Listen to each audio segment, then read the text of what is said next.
Canada rejoiced the fact that it reached the population landmark of 40 million. 40 million, I mean, it was a big deal, of course, for Canada.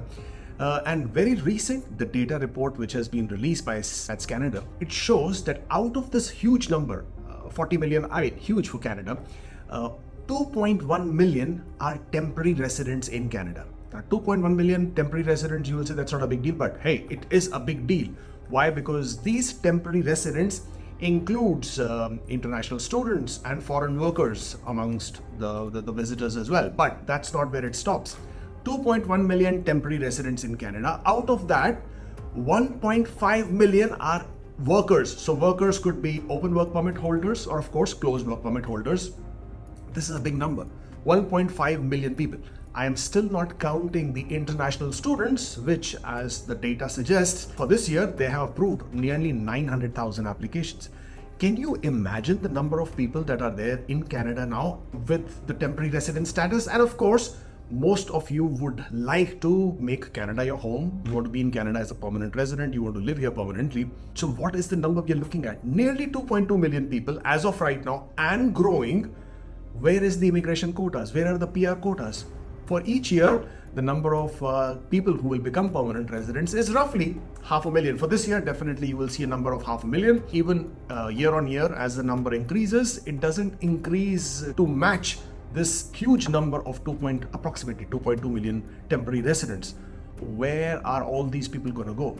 I've been saying this for such a long time that PR is becoming difficult, that the number of temporary residents in Canada does not balance out with the PR quota, but people said that I was fear-mongering. I'm not indulging in fear-mongering. I was only talking about data. I was talking about numbers. But obviously, a lot of people are still hooked up on the TR to PR. They are still hooked up on some extension of some policies. They are still hooked up on hoping and praying for CEC draws only so that they can see a draw of 75. Guys, it's not going to happen. Even if they do a CEC specific draw, the scores are not going to come down to clear out all these people who have been waiting in the pool. So what should you be doing?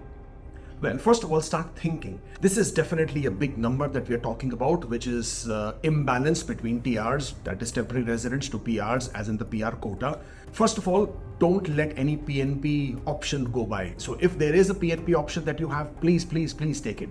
Secondly, skilled trade is extremely important. That will continue to be in demand. So if you have an option, if you have an opportunity to get into the skilled trade, get a license, get a certificate of qualification, then please do that. If you can find an employer who can give you an LMIA, therefore giving you those 50 points for the arranged job offer, please do that. I'm not encouraging buying of LMIAs or indulging into any of that. I'm saying find an employer who genuinely wants to hire you, wants to give you that job.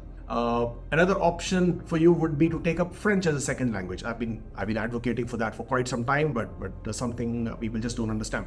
Now, category-based draws, they are here to stay. We know that it's not going to change, as in the process of express entry will remain category specific, the large part of it. Now, the categories have already been defined for this year. There are 6 categories, including French proficiency. But for the next year, there will be changes, but I don't expect drastic changes, because for the system to actually see some difference, they have to maintain these categories for some time at least. So far, it's only been for about 6 months. One of the big advantages with category-based draws is that you only need 6 months of work experience in the category that has been specified, in the occupation that has been specified within the last 3 years. So all you need to do is identify an occupation which you feel will continue. In my opinion, STEM should continue. In my opinion, skilled trade should continue.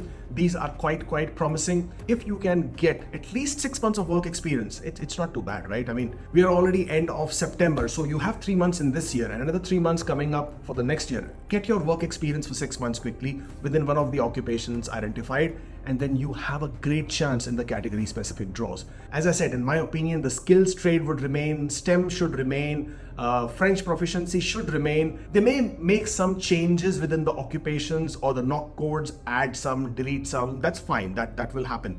But as long as you've identified a knock code, as long as you've identified an occupation and got some work experience, it can certainly help. Now, the next update with the category based draws that I'm expecting is probably going to be first week of February next year.